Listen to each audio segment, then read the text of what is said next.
Bonjour à tous, c'est Matt et on est aujourd'hui pour une nouvelle vidéo aujourd'hui pour parler de plein de films que j'ai vus durant le mois de février. Voilà, il y a au moins, je pense, plus d'une dizaine de films que je vais vous parler dans cette vidéo. Il y a un petit peu de tous les genres, donc on commence tout de suite avec le premier. Il va s'agir de Monster Hunter, réalisé par Paul W.S. Anderson. Donc c'est de la science-fiction avec en rôle titre Mila Jovovich. Et c'est un film qui est sorti en 2021. Il s'inspire du jeu vidéo donc Monster Hunter. On suit la militaire Nitella Artemis qui est avec son convoi militaire dans je ne sais quel pays, peut-être genre Afghanistan, chose comme ça, et qui va être confrontée à un événement un petit peu surnaturel qui va la transporter en fait dans un autre univers avec son équipe. Et là, ils vont se faire attaquer par des terribles créatures comme on peut le voir sur l'écran. Et donc, elle va devoir lutter pour survivre et affronter ces monstres pour pouvoir retourner peut-être dans son univers. Voilà un petit peu le speech de départ. Voilà, c'est un film au niveau scénario assez simpliste. Les décors sont également assez simplistes. Les batailles de monstres, etc. sont plutôt bien faits. Les monstres ont vraiment de la gueule. On est au début sur une atmosphère assez un petit peu film d'horreur, style Alien, etc. Où on est tapis un petit peu dans l'ombre avec les créatures qui sont cachées et qui peuvent surgir à tout moment. On sent quelque chose assez pesant au début du film. Et après, on part vraiment sur le film un petit peu d'action, de bataille contre des monstres assez classique. Voilà, le film se regarde, le film est plutôt plaisant, c'est un bon divertissement. Voilà, ça casse pas. On va dire que c'est un bon téléfilm, plutôt bien réalisé, mais ça casse pas non plus trois pattes à un canard. En plus, c'est un film qui laisse un peu une ouverture sur une suite, donc on limite, on a l'impression que le film reste sur un petit peu sur sa réserve, faut pas trop en dévoiler. On pourra développer en fait une suite que je ne pense qu'il n'aura pas lieu parce que je pense que le film n'a pas super bien marché. Enfin, à voir, après des fois il y a des grosses surprises sur les idées de suite. Mais du coup, je pense qu'en fait, il serait été bon de montrer tout de suite ce qu'il y avait à montrer parce qu'en fait, on reste un petit peu sur sa fin.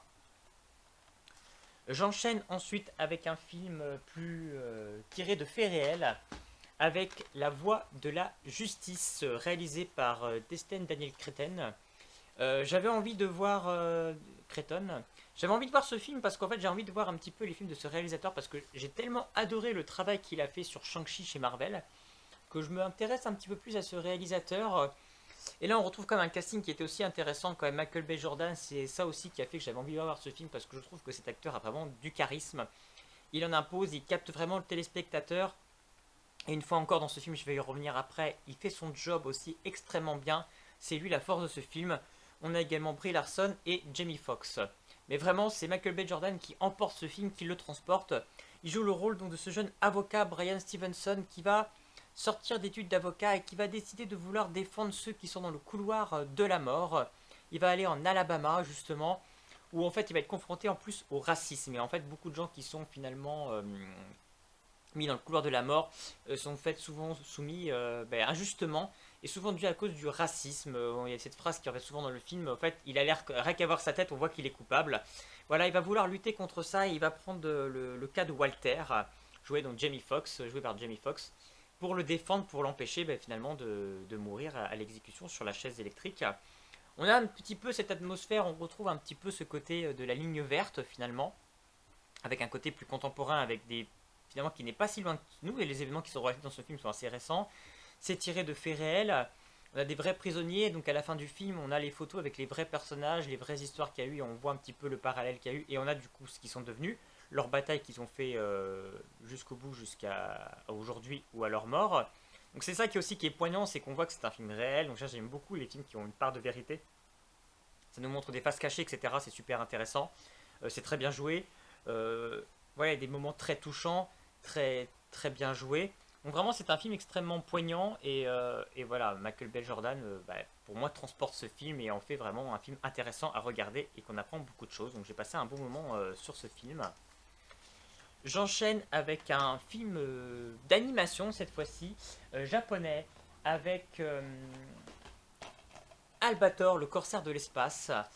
C'est un film en fait, donc forcément d'après l'œuvre de Leiji Matsumoto, de son manga Albator et du dessin animé bien connu des années 80-90 de Albator, ce célèbre corsaire de l'espace. Et là en fait on est sur une espèce de réalisation dessin animé mais en motion capture il me semble, ou avec un côté plus réalisme.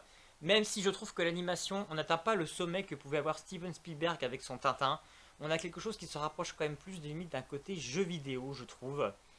Mais néanmoins, voilà, l'animation est quand même bonne.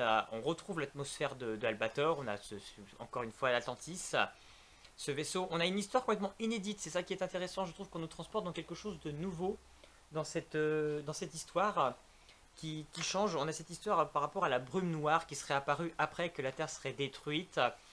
On a un côté où on se pose la question si finalement Albator ne serait pas immortel, et c'est assez intéressant avec ce concept où finalement Albator, on a des revisites de Albator toutes les décennies, montre peut-être au fait ce côté où finalement ouais, Albator ne meurt pas, donc j'ai trouvé ça intéressant ce concept. On part sur un truc complètement différent qu'on a l'habitude souvent de rejouer toujours avec le côté des Sylvidres, ces hommes, ces femmes plantes qui s'en prenaient à Albator. Voilà, on a développé toute une nouvelle histoire, il va affronter beaucoup aussi l'armée de la Terre, l'armée Gaïa. On a vraiment toujours ce charisme d'Albator qui est très présent, les différents personnages d'Albator, donc ça c'est les différents protagonistes de son navire. Ça c'est très, très bien fait. L'histoire originale. Par contre, j'ai trouvé que la musique n'était pas à la hauteur. Voilà, Albator, ça a quand même des thèmes musicaux qui sont très forts. Et là, ça manquait un petit peu de punch pour enlever le film, pour le rendre un peu plus épique, un peu plus dynamique. Mais j'ai bien aimé l'idée de la brume noire et le concept qu'il y avait autour derrière. Donc moi j'ai passé, voilà, ça reste de l'animation japonaise, j'ai passé un bon moment et ça faisait plaisir de retrouver le corsaire Albator. Ensuite j'enchaîne avec Jerry Maguire, avec Tom Cruise dans le rôle titre, et film réalisé par Cameron Crowe. Et c'est un vieux film des années 96, donc avec Tom Cruise dans le rôle titre. Et là, on est sur une comédie un petit peu romantique. Voilà, je suis toujours dans ma continuité d'essayer de voir tous les films de Tom Cruise parce que j'aime beaucoup cet acteur. C'est l'un de mes acteurs préférés avec DiCaprio. Et encore une fois, là, on est sur un film qui, de base, n'est pas mon genre parce que voilà, c'est un film qui ne se passe pas forcément grand-chose. Ce n'est pas un film d'action, c'est une comédie romantique. Mais voilà, il y a toujours ce plaisir de voir Tom Cruise. Il sait capter, il sait être touchant. Et on s'attache toujours au personnage qu'il joue. Et là, il joue un agent de vedette sportif qui, suite à une révélation qu'il va faire, où en fait il va dire que finalement il en a un petit peu marre en fait de vouloir gagner de l'argent pour de l'argent et qu'il se concentre plus forcément à être plus humain et à s'occuper vraiment de la vedette telle qu'elle est. Il va être mal vu par son entreprise par rapport à ses révélations et il va être viré. Et donc il va se retrouver seul et pour s'en sortir il n'aura plus qu'une seule star assez excentrique à gérer pour essayer de le monter en haut de l'affiche pour lui essayer de redorer son blason. Et juste une jeune femme de l'entreprise va le suivre, avec qui, bien évidemment, il va lier une amitié qui va devenir plus. Et voilà, cette relation un petit peu ambiguë, un petit peu compliquée entre les deux qui va naître. Voilà, on est dans cette comédie romantique. Et il y a pas mal de passages, évidemment, très drôles, avec le sportif complètement excentrique qui va toujours mettre mal à l'aise et qui n'écoute pas finalement son agent. Et voilà, qui va mettre Tom Cruise dans ces situations complètement compliquées et hilarantes. Donc voilà, c'est un film plaisant, c'est assez classique dans le genre, mais c'était plutôt sympathique à regarder. On enchaîne avec un film que j'ai beaucoup aimé, je pense que c'est peut-être l'un des meilleurs que je vais vous présenter dans cette vidéo. Encore une fois, également tiré de l'histoire vraie. Histoire vraie, il s'agit de Snowden. Nous sommes tous sur écoute, réalisé par Oliver Stone, avec Joseph Gordon-Levitt dans le rôle titre, donc de Edward Snowden. Edward Snowden qui fait également une apparition en fin de film, on voit vraiment le vrai personnage dans le film. On a également Nicolas Cage aussi dans ce film qui fait une apparition. Et donc ce film relate bien évidemment l'histoire de Edward Snowden, cet agent de la CIA, NSA, qui a fait des révélations tonitruantes sur l'Amérique qui nous observait, qui voulait nous espionner sur nos messages, etc. Voilà, il a fait des révélations interdites et stop secrets de l'Amérique, forcément, et sur le fait qu'il est révélé aux journalistes et sa fuite après jusqu'en Russie.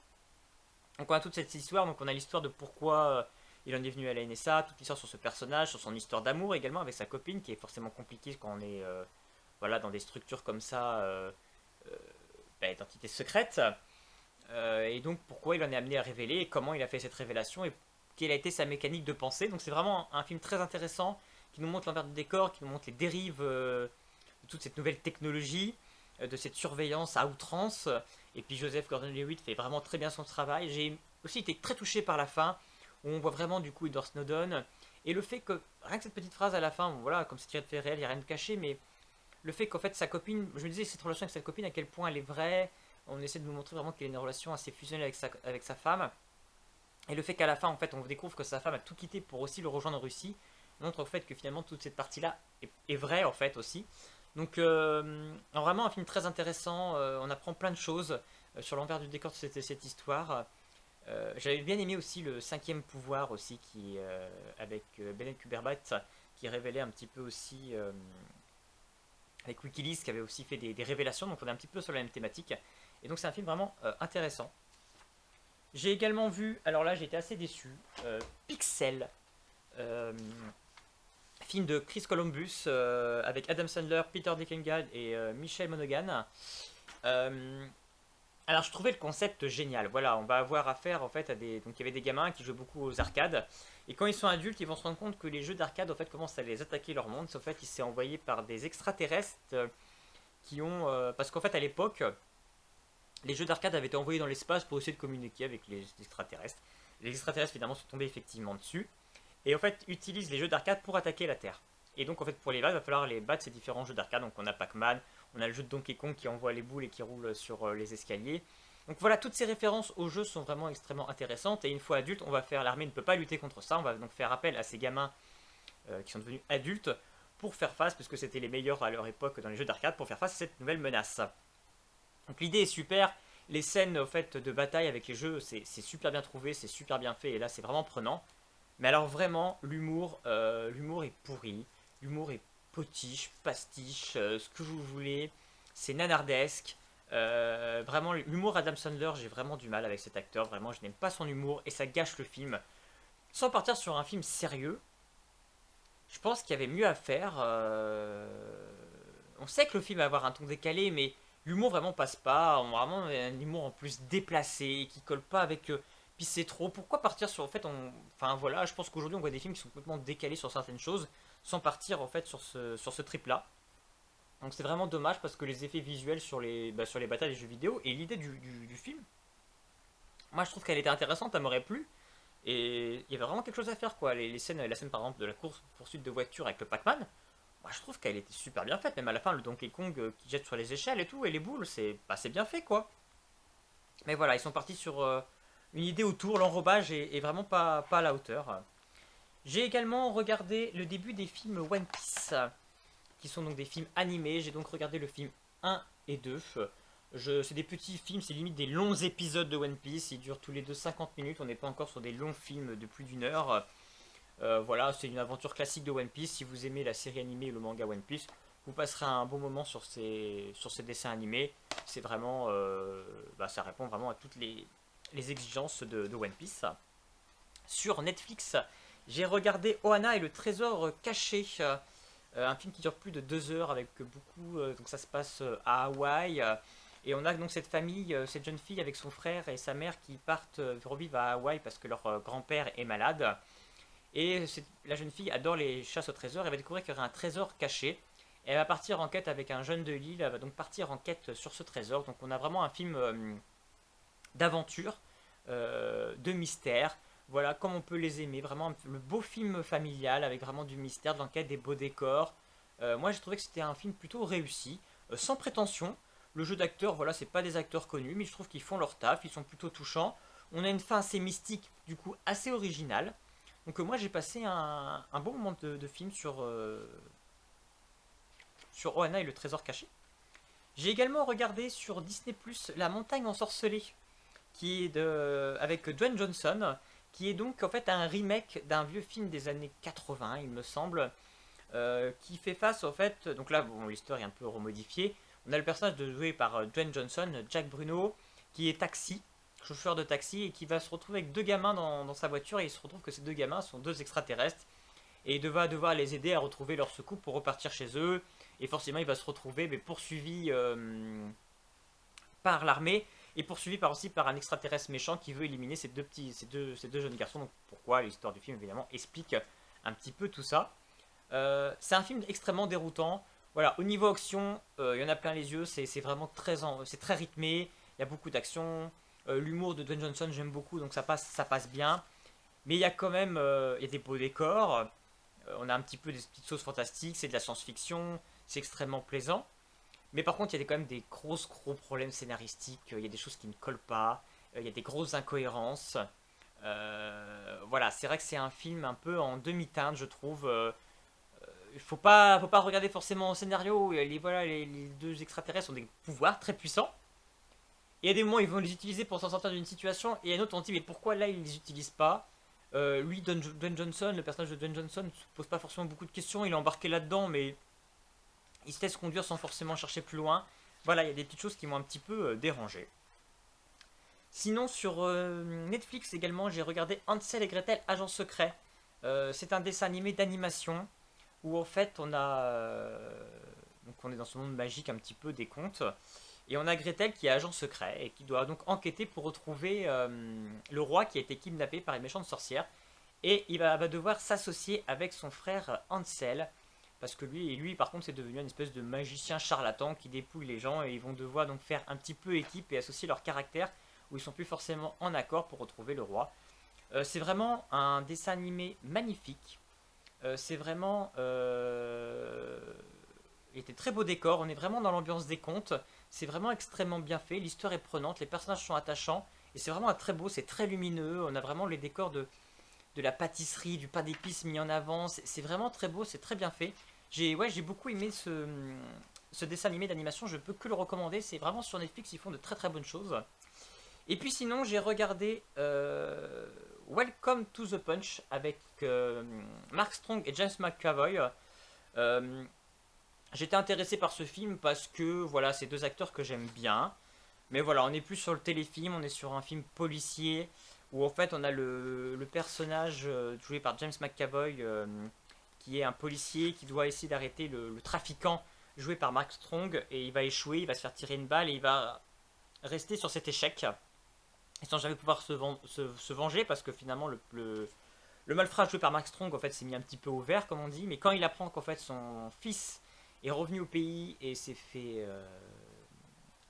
tirer dessus, il n'a pas le choix en fait de retourner légalement lui au pays, Mark Strong, et forcément James McAvoy va avoir la possibilité en fait, de prendre sa revanche et va découvrir les sombres mystères qui entourent un petit peu sa police. Donc voilà, on a vraiment un film d'espionnage, policier, d'enquête, mais c'est assez mou, c'est assez froid, il y a très peu de décors, c'est assez lent, même il y a très peu de scènes d'action.